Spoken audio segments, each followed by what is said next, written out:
I hadn't seen my son in nearly 9 months. Declan had been traveling or meeting with partners or rebranding the line depending on which assistant replied to my emails. But last Thursday, I decided I didn't need an appointment to visit my own child. I packed a basket with lemon shortbread and a few figs from the tree in my garden, then drove across town to the address listed on the brochure of his new development, The Grove at Foxglen. The gate was taller than I expected, sleek and silent, with a call box made of brushed steel. I pressed the button. A woman's voice answered. "Yes, it's Clara," I said. "Declan's mother." A pause, then static. "Then 1 moment, please." I waited. The sun was sharp above the slate pavement. I adjusted my cardigan. Just as I was considering turning back, the gate buzzed and slid open. No greeting, no voice. I walked slowly up the drive. The landscaping was flawless stone fountains, manicured olive trees, symmetrical lavender beds. His new life smelled nothing like the home I raised him in. At the door, I knocked once. It opened before I could knock again, and I froze. There was a woman in a cream silk blouse standing just inside the threshold. Her hair was swept up her makeup, delicate and cold.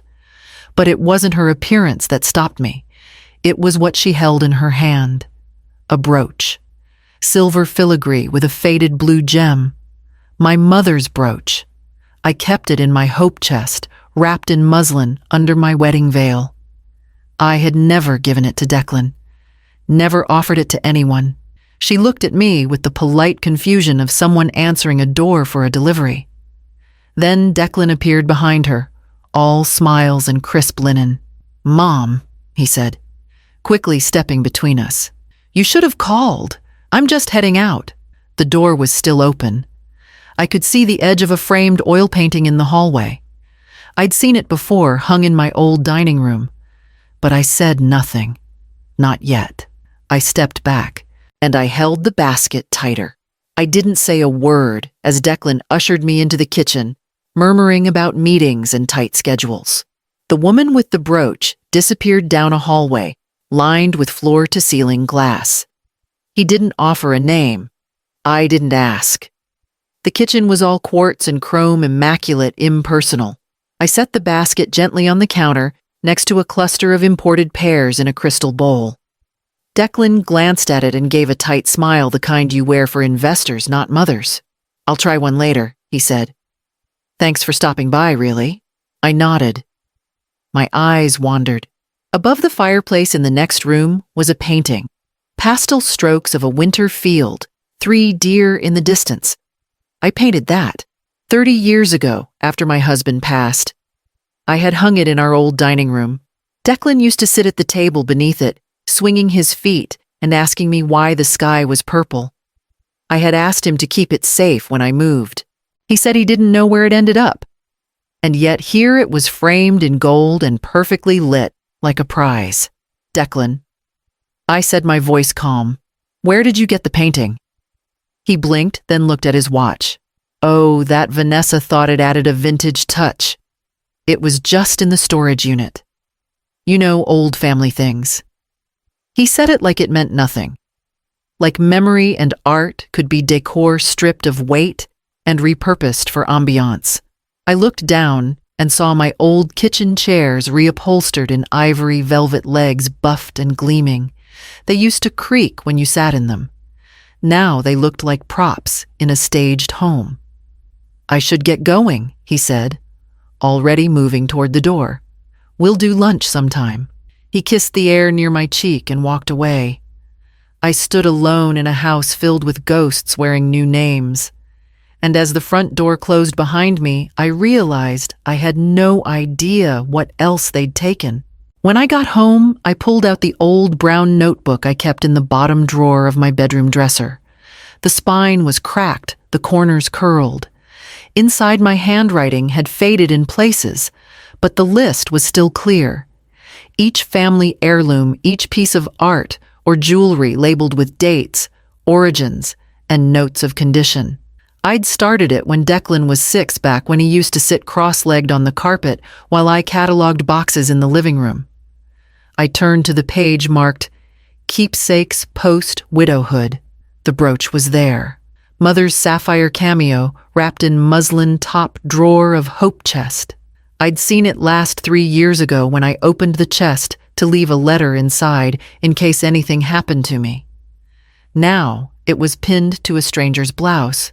I traced the next item, Winterfield pastel, on canvas. Then, set of 4 ladder-back chairs, kitchen condition, worn but sturdy. Every item I'd seen at Declan's house was listed here, all supposedly in the storage unit I paid to keep after I downsized. I called the facility. A young man named Seth answered. "I'm calling about Unit 23B. Under Clara Evandale," I said. He tapped keys for a while, then asked, "Ma'am, are you sure you're still the registered contact I should be? I pay the annual fee." "Looks like it was cleared out last November," he said. "Signed for by Vanessa Evandale." My stomach turned. Vanessa had used my full name. Probably smiled. Probably said, "Family property, we're just consolidating." I remembered the receipt that had come in the mail marked final invoice. I had assumed it was a billing error. I didn't even know what had gone missing yet. I reached back into the drawer and found the linen bundle with the smaller registry cards, the ones for jewelry, letters, medals, watches. Half of them were gone. And with each missing card, I felt something unmoor in me, as though my own history had been hollowed out without permission. I spent the next morning opening boxes I hadn't touched in years. I had stored them neatly in the guest room closet, what was left of my life after I moved from the house where Declan was raised. Newspaper-wrapped china, old sketch pads, my wedding shawl yellowed at the folds. I went item by item, comparing them to the ledger. The absences were precise. The medal from my father's military service gone. The letter Declan wrote me in the 5th grade, the one with the crooked hearts and misspelled grateful, gone.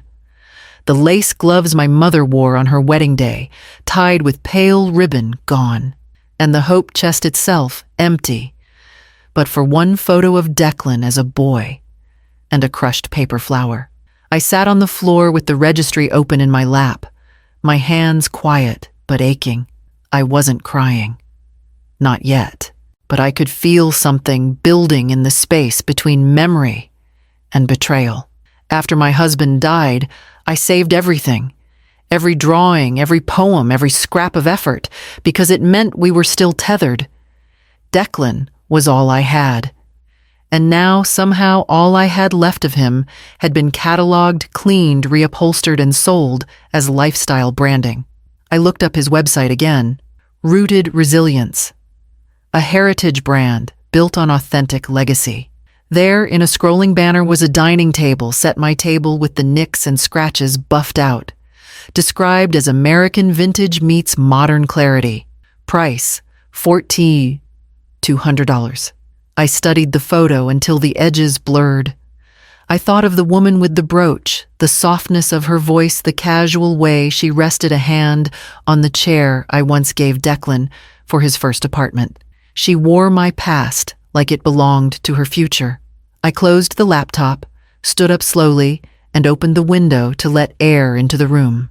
The breeze caught the corner of the old registry and flipped it to the first page. There, in faded ink, was one more item I hadn't thought of in years, a carved ivory comb I'd hidden in the lining of a keepsake box. I returned to Declan's house 2 days later, under the pretense of dropping off a photo album I'd found. Vanessa answered this time, her smile bright and brittle. She didn't invite me in, but I stepped across the threshold anyway. She hesitated, then motioned toward the kitchen. "Declan's in a call upstairs," she said, tapping her manicured nails on the marble counter. "I won't be long," I replied, setting the album down carefully. "Just thought he might want this." She nodded and turned away, pulling out her phone as she walked into the adjoining sunroom. She didn't realize the Bluetooth speaker on the counter had already paired, and her voice filled the kitchen before she could silence it. "No, She doesn't know. The rest is already in our name. When the final release goes through, we'll secure the rest of the trust. She won't contest it. She's too slow now. She doesn't even realize it's hers. I didn't move. Yes, I'm sure. The paperwork is clean. Declan said she never even read the addendum. And if she does, what's she going to do, Sue? Her own son, the speaker cut out. Vanessa reappeared seconds later with 2 glasses of water and a smile like porcelain. Declan will be down in 5, she said, sliding 1 glass toward me. I actually need to go, I said, steadying my voice. I forgot I had a call. Oh, that's too bad, she said. Next time. I walked out calmly, but my fingers were clenched inside my sleeves. Outside, the sun was low behind the hills, the wind stirring dry leaves in the stone path. My car door clicked closed behind me. I didn't cry. Not then. Not yet. They thought I hadn't read the documents. They thought I wouldn't remember the clause I added when the trust was written, back when Declan was still in graduate school, still unsure of everything but his ambition. But I remembered every line. I had helped write it. And if they were so confident I wouldn't fight back, then they had forgotten who I was before I became someone's mother. The next morning, I called Leatrice Cohen. She wasn't just a lawyer. She had once been my friend long before she traded her oil paints for law books. We had shared soup recipes and hospital parking passes during my husband's last year. When I updated my will and trust documents after the cancer scare, she was the one I trusted to write the fine print. I need to review the original trust language, I told her. All of it. There was a pause. Then her voice steady as ever. You remembered something. I remembered everything. We met in her office the next day. She pulled the file from a locked cabinet and laid it out on the table between us. Pages rustled. Paragraphs bled with legal syntax, but I knew where to look. There it was, Clause 19B, the preservation condition. If at any point the primary beneficiary misuses, reassigns, or misrepresents inherited property material or sentimental without disclosure or consent, all transfers shall be rendered void and subject to revocation by the grantor or designated counsel. I had written that line for myself. For future proofing, I never imagined I'd use it. But here we were. Leatrice leaned back. Do you want to move forward? I want everything stopped, frozen, reclaimed, and she did. By Friday, the trust was locked. No more disbursements. Any property linked to the original inventory list was now flagged under an active audit. Vanessa's transfers would raise questions, serious ones. I submitted evidence of the unauthorized retrievals from storage, her forged signature, the sudden auctions, the redesign of items into brand merchandise. We documented everything, dates, appraisals, original photographs, even the worn ledger pages in my handwriting. I left the office with a folder heavier than it looked. At home, I cleared the table and laid out the photos of the brooch the chair set the pastel painting. I numbered them one by one and matched them to my inventory log. But there was still one thing, missing one item I hadn't seen in any gallery catalog or showroom. My mother's ivory comb. It took 3 phone calls and 1 favor from a former museum colleague before I found the auction listing. The brooch hadn't just been displayed, it had been sold 6 months ago at a private estate auction hosted in Dallas. The listing described it as Edwardian cameo silver filigree, faded sapphire center provenance, unknown, unknown. As if the decades it spent tucked into muslin didn't matter. The buyer was a man named Emery Lawton, a collector known for his quiet acquisitions and his even quieter resales. He agreed to meet me after I sent him a scanned copy of the original inventory card with my signature and my mother's initials on the back. We sat across from each other in his office, where glass cases glowed with rare artifacts and family histories bought at premium. I didn't know it had been taken. he said, turning the brooch slowly in his palm. I assumed the seller had rights. She didn't, I said. It was never hers to give. He nodded and set it down between us. I only bought it for its age. But it belongs with the person who remembers where it came from. No ceremony. No transaction. Just return. I held it in my hands for the first time in over a decade. The gemstone was still pale as if it had held its breath all this time. I remembered my mother fastening it to her coat on Sundays, her fingers delicate from arthritis, her mouth soft with the memory of hymns. When I got home, I wrapped it in a fresh cloth and placed it inside the hope chest. There were gaps in that chest, now things I might never recover. But the brooch was back, one piece reclaimed, and it gave me a quiet permission to begin the next step. That night, I emailed Leatrice with a single sentence: "We're ready for retrieval." She responded, "Within the hour, I'll initiate the notice." And so it began. Not a confrontation, not a storm, but a slow, deliberate drawing back of what had always been mine. The cease and desist letter went out on Monday. By Wednesday, a quiet ripple spread across the local design community. One of their rising stars was under creative dispute. The phrase sounded harmless on paper, but behind it was a full audit-frozen assets and a pending court petition for the return of every item unlawfully sold, displayed, or trademarked under my son's brand. I didn't need publicity. I needed documentation. But publicity came anyway. A small blog, Heritage Interiors West Coast Circulation, ran a piece titled "Heirlooms and Authenticity: The Lawsuit Behind Rooted Resilience." It was gentle, almost too polite, but it included photographs of the chairs, the pastel, a side-by-side of the auction listing for the brooch and my handwritten log. No accusations, just questions. People started asking them. I knew Declan would see it. So when I got a call from an unknown number just after 9, that night I answered. Silence at first. Then, "You're destroying everything." His voice wasn't angry. Just tight. Controlled. "I built it for you," he said. "For our name." I gave it a story. "You sold my memories," I said softly. "And then you silenced the author."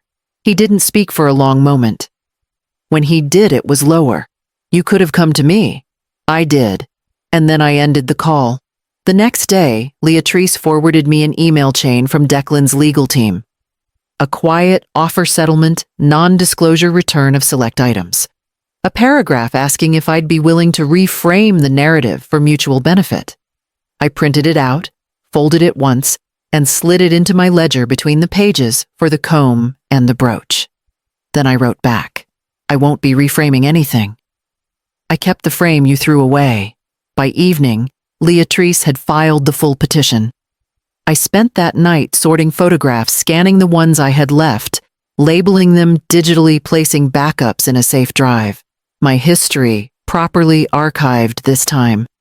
And beneath it all, the last note in my registry stared up at me, one I had nearly forgotten. Hope chest contents, see hidden lining. The lining was stitched in with thread. I could still recognize pale mint green, the same I had used to hem Declan's school uniform the night before his first field trip. I unpicked it carefully, the fabric giving way with a soft sigh. Inside, exactly where I had hidden it decades ago, lay the ivory comb. It was smaller than I remembered, though perhaps it was my memory that had grown heavy with time. The teeth were still intact, fine and delicate, and along the top edge was the carving. 2 swans looping their necks into a heart. My grandmother had worn it on her wedding day, and every first daughter after her. Until me. I never wore it. I kept it safe, tucked away, thinking one day I'd pass it to someone who understood its weight. I held it a while, turning it over in my hands. Then I reached for the letter, beside it. Creased, yellowed, folded so tightly, it took a minute to unfold. My handwriting, not Declan's. Dated 13 years ago, just after he dropped out of his first job to start his own company. In it, I had written that the trust would be his someday, but only if he remembered who he was before ambition replaced intention. I had enclosed a copy of the final clause and signed my name with the kind of certainty I hadn't felt since. That night, I scanned the letter, the comb and the registry note, and added them to the growing archive. Proof wasn't just for lawyers. It was for memory, for truth. Then I wrote one more letter, sealed and stamped, addressed not to Declan, but to a journalist I trusted. Not one of the glossy profiles. Someone who'd once written about restoration, about how real history often lived in attics and bruised hands. I enclosed everything, my words, the images, the real timeline. I didn't write it to punish. I wrote it so the story wouldn't disappear again. And when I walked to the mailbox the next morning and dropped it in, I realized I no longer needed anyone to open the door. The days that followed settled into something softer than victory, something steadier. I did not speak on panels. I declined the podcast interviews, the offers for documentary rights, the invitation to reclaim the narrative on morning television. I had already reclaimed what mattered, quietly, permanently. Instead, I spent my mornings walking through the community garden down the street, clipping herbs and teaching children how to tend seedlings. Some of them had never touched soil before. Others brought me jam jars with bean sprouts curling toward the sun. They called me Miss C, or sometimes just the lady with the notebook. No one asked what I'd been through, and that somehow was the truest piece of all. I updated my registry one final time, not with new items, but with a note across the back page. History lives best in the hands of those who love it, not those who brand it. One afternoon, I opened the hope chest and carefully repacked the items, each one wrapped in fresh linen, each one labeled with the kind of care I'd once thought would be enough on its own. It had been, just not in the way I expected. The comb, the brooch, the photo with the jam-sticky fingers, the court ruling folded neatly and tucked behind a ribbon. I sealed the chest, locked it, and placed the key in a new envelope marked for the child I'd someday choose to entrust it to. Blood wouldn't be the deciding factor. That evening, as the sun pressed gold across the kitchen floor, I peeled an orange from the tree out back. Its skin split clean, the juice bright and tart. I set a piece aside on the windowsill, the way I used to, an old habit without ceremony. And when I sat down to write my next letter, not to Declan, but to myself, I didn't write about loss or betrayal or even legacy. I wrote about continuity, about how roots hold long after the tree has been shaken, and how, if tended gently, they grow again, this time deeper.